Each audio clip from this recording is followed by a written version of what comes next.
Saddam Hussain വീണ്ടും വിവാഹിതനായിരിക്കുന്നു. ആ രണ്ടാം വിവാഹത്തെക്കുറിച്ചുള്ള വാർത്ത സദ്ദാമിന്റെ ആദ്യ ഭാര്യ സാജിദ തൽഫയെ സംബന്ധിച്ചിടത്തോളം അപ്രതീക്ഷിതമായി. ഈ വിവാഹം സദ്ദാമിന്റെ ആദ്യ ഭാര്യയെപ്പോലെ തന്നെ മൂത്ത മകൻ ഉദയ് ഹുസൈനെയും രോഷാകുലനാക്കി. സദ്ദാമിന്റെ പിന്തുടർച്ചയുടെ നേരവകാശി താനാണെന്ന വിശ്വാസത്തിൽ കഴിയുകയാണ് ഉദയ്. ഒരു കാലത്ത് അയാളായിരുന്നു സദ്ദാമിന്റെ ഏറ്റവും പ്രിയപ്പെട്ടവൻ. ഇപ്പോൾ കുറച്ചുകാലമായി സദ്ദാമും മകനും തമ്മിൽ അകൽച്ചയിലാണ്. ഉദയ് ഹുസൈൻ ഉണ്ടാക്കുന്ന പ്രശ്നങ്ങൾ സദ്ദാം ഹുസൈന് പോലും സഹിക്കാൻ കഴിയാത്ത വിധം മോശമായിരിക്കുന്നു എന്നതാണ് പ്രധാന കാരണം. ബാല്യം മുതൽ തന്നെ സദ്ദാമിന്റെ പുത്രൻ എന്ന പ്രത്യേക പദവിയുടെ ആഡംബരങ്ങളിലാണ് ഉദയ് ഹുസൈൻ വളർന്നത്. ഒരു ബെൻസ് കാറിൽ പ്രത്യേകം പരിചാരകരുടെയും സേവകരുടെയും അകമ്പടിയോടെയാണ് സ്കൂളിലേക്കുള്ള യാത്ര. സ്കൂളിൽ ആഹ്ലാദത്തോടെ ഇടപഴകിയ ഒരു കുട്ടിയായിരുന്നെങ്കിലും പഠനത്തിൽ മിടുക്കനായിരുന്നില്ല അവൻ. പഠന വിഷയങ്ങളിൽ ശ്രദ്ധ കേന്ദ്രീകരിക്കാൻ കഴിയാതെ ബുദ്ധിമുട്ടിയിരുന്ന ഒരു വിദ്യാർത്ഥി.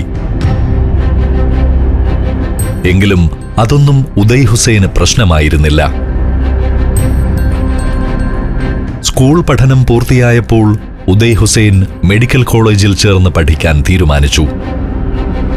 പക്ഷേ മെഡിക്കൽ വിദ്യാഭ്യാസം 3 ദിവസത്തിനപ്പുറം നീണ്ടില്ല. പിന്നീട് എഞ്ചിനീയറിംഗ് കോളേജിൽ പഠനം ആരംഭിച്ചു. അങ്ങനെ ബാഗ്ദാദ് യൂണിവേഴ്സിറ്റിയിൽ നിന്ന് എഞ്ചിനീയറിംഗിൽ ബിരുദം നേടി.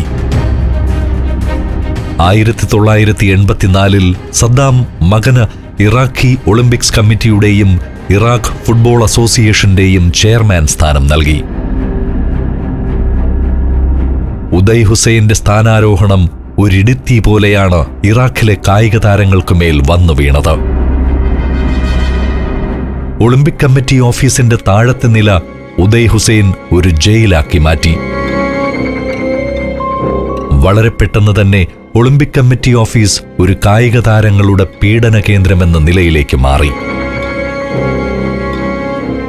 കായിക പ്രതിഭകളെ ശാരീരികമായി പീഡിപ്പിക്കുന്നതിൽ മാത്രമല്ല, അവരെ അപമാനിക്കുന്നതിലും ഉദയ് ഹുസൈൻ ആഹ്ലാദം കണ്ടെത്തി.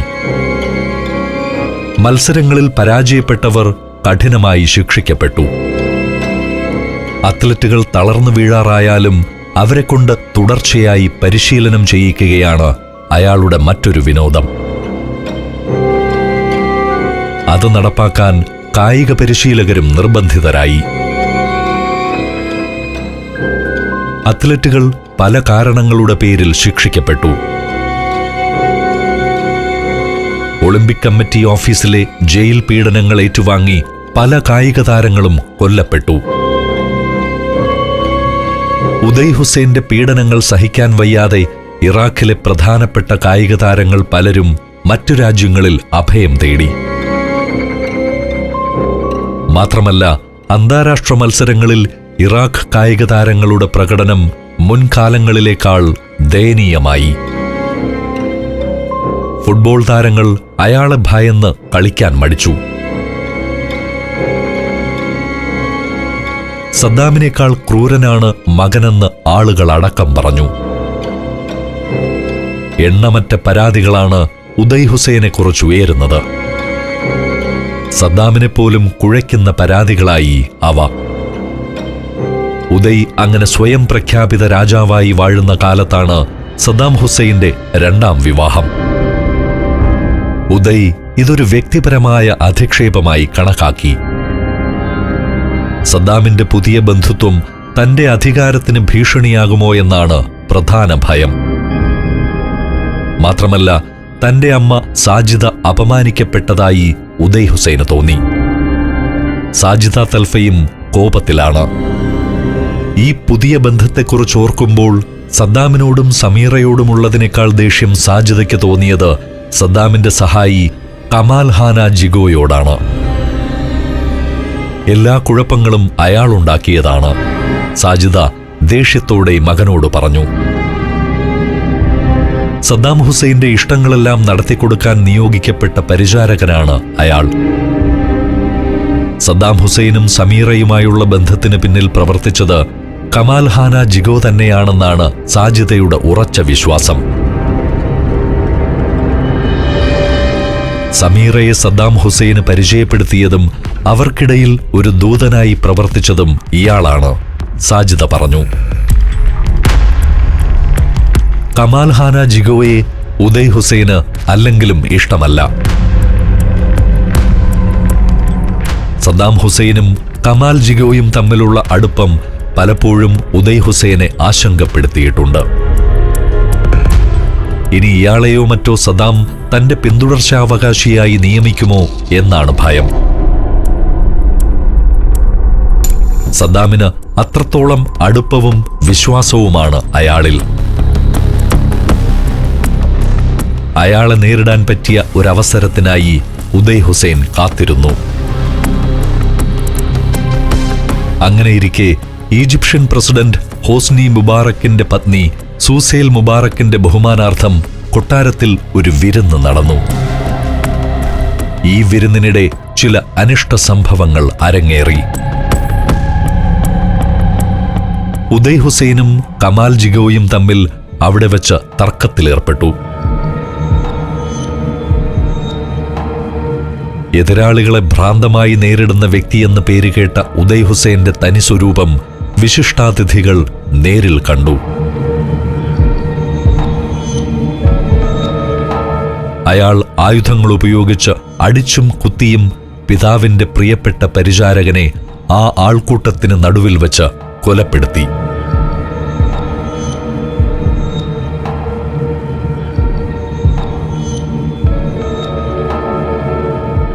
സംഭവം സദ്ദാം ഹുസൈനെ ഉലച്ചു. ഈ തെറ്റിന് താൻ ശിക്ഷിക്കപ്പെടുമെന്ന ഭയം ഉദയ് ഹുസൈനും ഉണ്ടായി. അയാൾ രക്ഷപ്പെടാൻ പല തന്ത്രങ്ങൾ പയറ്റി. ആത്മഹത്യ ചെയ്യുമെന്ന് ഭീഷണിപ്പെടുത്തി. സ്വയം മുറിവേൽപ്പിച്ച് ആശുപത്രിയിൽ അഡ്മിറ്റായി.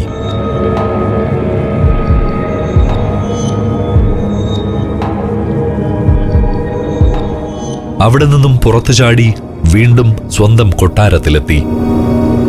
ചുറ്റും കനത്ത സുരക്ഷാവലയമുണ്ടാക്കി കുറച്ചുനാൾ അവിടെ കഴിഞ്ഞു. ഒടുവിൽ സദ്ദാം ഹുസൈന്റെ ആജ്ഞയനുസരിച്ച് കീഴടങ്ങി. സദ്ദാം അയാൾക്ക് ശിക്ഷയായി നൽകിയത് കുറച്ചു ദിവസത്തെ ജയിൽവാസമാണ്.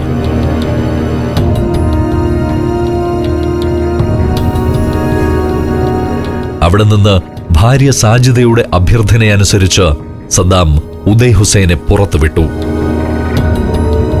തൽക്കാലത്തേക്ക് മകനെ ബന്ധുക്കളുടെ മേൽനോട്ടത്തിൽ സ്വിറ്റ്സർലാൻഡിലേക്ക് അയക്കുകയും ചെയ്തു.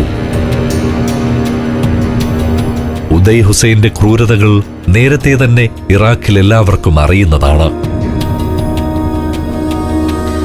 അയാൾ അപായപ്പെടുത്തുമെന്ന് ഭയന്ന് സദ്ദാമിന്റെ പുതിയ ഭാര്യ സമീറയുടെ ആദ്യ വിവാഹത്തിലെ മകൻ നേരത്തെ തന്നെ ജോർദാനിലേക്ക് രക്ഷപ്പെട്ടിരുന്നു.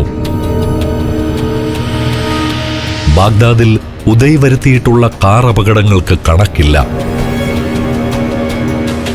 നാട്ടിലെ പെൺകുട്ടികളുടെ പേടി സ്വപ്നവുമായിരുന്നു അയാൾ. ഇറാൻ ഇറാഖ് യുദ്ധകാലത്ത് ഇറാഖിനെ ഏറ്റവുമധികം കൊള്ളയടിച്ച സദ്ദാം കുടുംബാംഗമെന്ന ഖ്യാതി ഉദയ് ഹുസൈന് സ്വന്തമായിരുന്നു.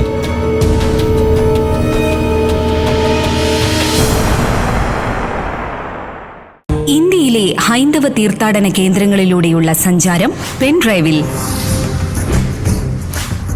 സ്വന്തമാക്കാൻ ഇനി പറയുന്ന നമ്പറിലേക്ക് HP എന്ന് SMS ചെയ്യുക. HP എന്നീ 2 അക്ഷരങ്ങൾ മാത്രം. ഫോൺ 9995444222. 8 വർഷം നീണ്ടുനിന്ന ഇറാൻ ഇറാഖ് യുദ്ധം 1988 അവസാനിച്ചു. യുദ്ധത്തിൽ ഇറാഖ് വിജയിച്ചതായി സദ്ദാം ഹുസൈൻ പ്രഖ്യാപിച്ചുവെങ്കിലും വാസ്തവം അങ്ങനെ ആയിരുന്നില്ല. യുദ്ധം ഇറാഖിന്റെ സമ്പദ്വ്യവസ്ഥയെ തകർത്ത് തരിപ്പണമാക്കി. ഇറാനുമായുള്ള യുദ്ധത്തോടെ അറബ് രാജ്യങ്ങളുടെ അനിഷേധ്യ നേതാവായി മാറാം എന്ന സദ്ദാം ഹുസൈന്റെ സ്വപ്നവും ഫലിച്ചില്ല. ഇറാനിലെ ഷിയ മുന്നേറ്റത്തെ എന്നേക്കുമായി തടയാൻ കഴിയും എന്നായിരുന്നു സദ്ദാമിന്റെ അവകാശവാദം. എന്നാൽ യുദ്ധം അവസാനിച്ചപ്പോൾ അങ്ങനെ സംഭവിച്ചില്ല. മാത്രമല്ല, പാശ്ചാത്യ ലോകത്തിന്റെ ഒരു സഹായവുമില്ലാതെ ഇറാഖിനെ നേരിട്ട ഇറാനിലെ അയത്തുള്ള ഖൊമേനിക്ക് നായക പദവി കിട്ടുകയും ചെയ്തു. ഇറാഖിലാകട്ടെ സുന്നികൾ നേതൃത്വം നൽകുന്ന ബാത്ത് പാർട്ടിയും ഭൂരിപക്ഷം വരുന്ന ഷിയ വിഭാഗക്കാരും തമ്മിൽ പുതിയ ഒരു സംഘർഷം രൂപപ്പെടാനും തുടങ്ങി. യുദ്ധത്തെ തുടർന്ന് ഇറാഖിനുമേൽ വന്നു ചേർന്ന ഭീമമായ കടമാണ് സദ്ദാം ഹുസൈനെ ഏറ്റവുമധികം കുഴപ്പത്തിലാക്കിയത്. യുദ്ധ ആവശ്യങ്ങൾക്കായി ദശലക്ഷക്കണക്കിന് ഡോളർ ഇറാഖ് മറ്റുള്ള അറബ് രാജ്യങ്ങളിൽ നിന്നും കടം വാങ്ങിയിരുന്നു. സൗദി അറേബ്യയിൽ നിന്നും കുവൈറ്റിൽ നിന്നുമാണ് ഏറ്റവും കൂടുതൽ പണം വാങ്ങിയിരിക്കുന്നത്. വളരെ ചെറിയ രാജ്യമായ കുവൈറ്റിൽ നിന്നും 14 ബില്യൺ ഡോളർ. ഇരു രാജ്യങ്ങളോടും സദ്ദാം ഇറാഖിന്റെ കടം ഇളവ് ചെയ്തു തരാൻ ആവശ്യപ്പെട്ടു. പക്ഷേ അവരത്തരത്തിൽ ഒരു ഇളവ് നൽകാൻ തയ്യാറായില്ല. നേരത്തെ ഒപെക് രാജ്യങ്ങൾക്കിടയിൽ എണ്ണവില ഏകീകരിക്കാനുണ്ടായിരുന്ന ധാരണയും ഇറാൻ ഇറാഖ് യുദ്ധം മുന്നേറിയതോടെ തകരാറിലായി. ഗൾഫ് രാജ്യങ്ങൾ വീണ്ടും കുറഞ്ഞ വിലയ്ക്ക് പാശ്ചാത്യ രാജ്യങ്ങൾക്ക് ഇന്ധനം നൽകി തുടങ്ങി. ഇറാൻ ഇറാഖ് യുദ്ധം മധ്യേഷ്യയിൽ, പ്രത്യേകിച്ചും പേർഷ്യൻ ഗൾഫ് മേഖലയിൽ ഉണ്ടാക്കിയ സാമ്പത്തിക പ്രതിസന്ധി മറികടക്കണമെങ്കിൽ അവരൊരുമിച്ച് വീണ്ടും എണ്ണവില കൂട്ടണമെന്ന് ഇറാഖിന്റെ വിദേശകാര്യമന്ത്രി ആവശ്യപ്പെട്ടു. എന്നാൽ അതൊന്നും നടന്നില്ല. മാത്രമല്ല, കുവൈറ്റ് അതിന്റെ എണ്ണയുൽപാദനം കാര്യമായി കൂട്ടുകയും ചെയ്തു. യുദ്ധകാലത്ത് ഇറാഖിന് അനുവദിച്ച ഭീമൻ സാമ്പത്തിക സഹായമുണ്ടാക്കിയ പ്രതിസന്ധികളിൽ നിന്നും കരകയറാൻ അവർക്ക് ആ വഴിയേ ഉണ്ടായിരുന്നുള്ളൂ. കുറഞ്ഞ വിലയ്ക്ക് കുവൈറ്റ് ധാരാളമായി ഇന്ധനം വിൽക്കാൻ തുടങ്ങിയതോടെ ഇറാഖിന്റെ നില കൂടുതൽ പരുങ്ങലിലായി. 1961 മാത്രം രൂപമെടുത്ത ഒരു ചെറിയ രാജ്യമാണ് കുവൈറ്റ്. അവർക്ക് ധാരാളം എണ്ണഖനികൾ സ്വന്തമായുണ്ട്. അതുകൊണ്ട് വളരെ പെട്ടെന്ന് തന്നെ കുവൈറ്റ് ഗൾഫ് മേഖലയിലെ ഒരു സമ്പന്ന രാജ്യമായി. എന്നാൽ ഇറാഖാകട്ടെ കുവൈറ്റിന്റെ രൂപീകരണ കാലം മുതൽ തന്നെ അതിന്റെ സ്വന്തമായ നിലനിൽപ്പിനെ എതിർത്തിരുന്നു. കുവൈറ്റ് ഇറാഖിന്റെ ഭാഗമാണെന്നാണ് അവരുടെ വാദം. ബ്രിട്ടൻ തട്ടിക്കൂട്ടിയതാണ് ഇങ്ങനെ ഒരു രാജ്യമെന്നാണ് ഇറാഖ് ആരോപിച്ചിരുന്നത്. എന്നാൽ അറബ് ലീഗ് ഇറാഖിന്റെ ഈ അവകാശവാദം പൂർണ്ണമായും തള്ളിക്കളഞ്ഞു. ഇറാഖ് കുവൈറ്റിനുമേൽ നടത്തിയിട്ടുള്ള എല്ലാ അധിനിവേശ ശ്രമങ്ങളെയും അവരെതിർത്തു. ഇങ്ങനെ ഒരു പശ്ചാത്തലം നിലനിൽക്കുമ്പോഴാണ് ഇറാൻ ഇറാഖ് യുദ്ധം വന്നത്. യുദ്ധം ആരംഭിച്ച ആദ്യ 2 വർഷങ്ങളിൽ കുവൈറ്റ് നിഷ്പക്ഷമായി മാറി നിന്നു. പക്ഷേ അറബ് ഐക്യത്തിന്റെ പേരിൽ സൗദി ഉൾപ്പെടെയുള്ള ഗൾഫ് രാജ്യങ്ങൾ ഇറാഖിനെ പിന്തുണച്ചപ്പോൾ കുവൈറ്റിന് മാറി നിൽക്കാൻ വയ്യാതെയായി. അവർ ഇറാഖിന് സാമ്പത്തിക സഹായം നൽകി തുടങ്ങി.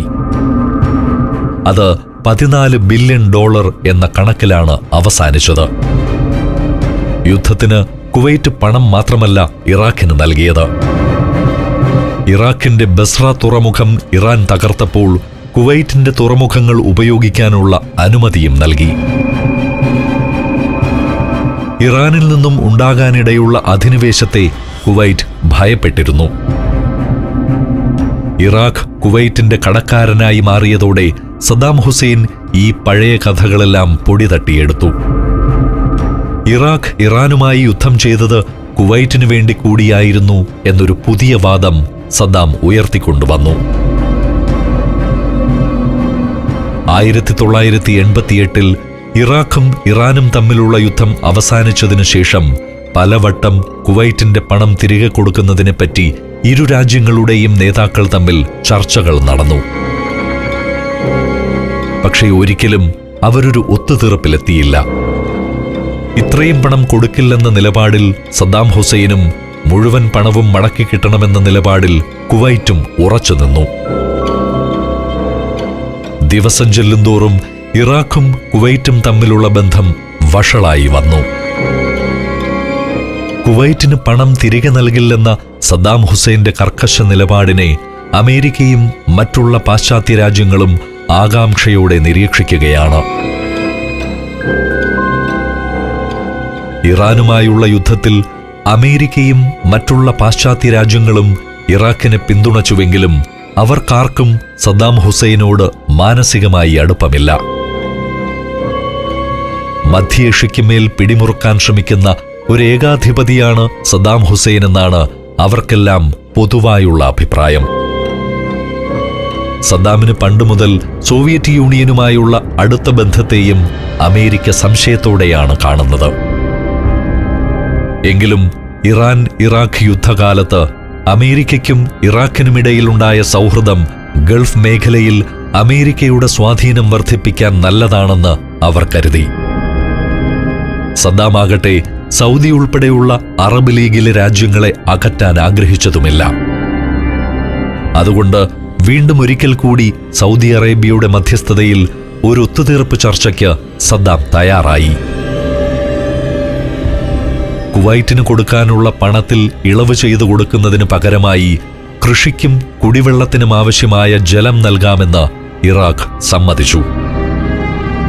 ഇറാഖിന്റെ ക്വാസർ എന്ന തുറമുഖം ലീസിന് തരണമെന്ന കുവൈറ്റിന്റെ ആവശ്യം സദ്ദാം നിരാകരിച്ചു. അങ്ങനെ ചെറിയ ഒരു ഒത്തുതീർപ്പ് ധാരണയായി. പക്ഷേ പ്രശ്നങ്ങൾ പരിഹരിക്കുക അത്ര എളുപ്പമായിരുന്നില്ല. ഇറാഖ് ഒരു ബാരൽ എണ്ണയ്ക്ക് $18 വിലയിട്ടപ്പോൾ കുവൈറ്റ് $10 ഒരു ബാരൽ എണ്ണ വിറ്റു. ഇറാഖിന്റെ റേഡിയോയിലൂടെ പരുഷമായ ഭാഷയിൽ സദ്ദാം ഒപെക് രാജ്യങ്ങളുടെ എണ്ണ വിൽപ്പനയെക്കുറിച്ചുള്ള നിലപാടിനെ വിമർശിച്ചു. സദ്ദാം യഥാർത്ഥത്തിൽ പ്രതിസന്ധിയിലാണ്. നാട്ടിൽ ദാരിദ്ര്യം പടരുന്നു.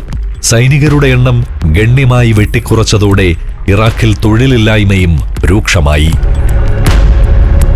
ഇറാനുമായുള്ള യുദ്ധം കൊടുമ്പിരിക്കൊണ്ടിരിക്കുന്ന കാലത്ത് ഈജിപ്തിൽ നിന്നും ധാരാളം തൊഴിലാളികൾ ഇറാഖിൽ പണിയെടുക്കാനെത്തിയിരുന്നു. ഇപ്പോൾ അവരെ കൂട്ടത്തോടെ പറഞ്ഞുവിടുകയാണ്. ഇത് ഈജിപ്തുമായി സദ്ദാം ഹുസൈൻ പുലർത്തിവന്ന നല്ല ബന്ധത്തെ പ്രതികൂലമായി ബാധിച്ചു. ഇറാഖിലെ തൊഴിൽ നഷ്ടപ്പെട്ട ചെറുപ്പക്കാർ ഈജിപ്തിൽ നിന്നുള്ള കുടിയേറ്റ തൊഴിലാളികൾക്ക് നേരെ അക്രമം അഴിച്ചുവിടുന്നുമുണ്ട്. പലരും തെരുവിൽ കൊല്ലപ്പെടുന്നു. ഈജിപ്തും ഇറാഖും തമ്മിലുള്ള ബന്ധത്തെ ഈ സംഭവങ്ങൾ വഷളാക്കി. അല്ലെങ്കിൽ തന്നെ കുവൈറ്റിനുമേൽ ഇറാഖ് നടത്തുന്ന അവകാശവാദങ്ങൾ ന്യായമല്ല എന്ന അഭിപ്രായക്കാരനായിരുന്നു Egyptian president Hosni Mubarak. Arab മേഖലയിൽ താൻ ഉണ്ടാക്കി വന്ന വിപുലമായ സ്വാധീനം തകരുന്നത് സദ്ദാമിന് സങ്കൽപ്പിക്കാൻ കഴിയില്ല.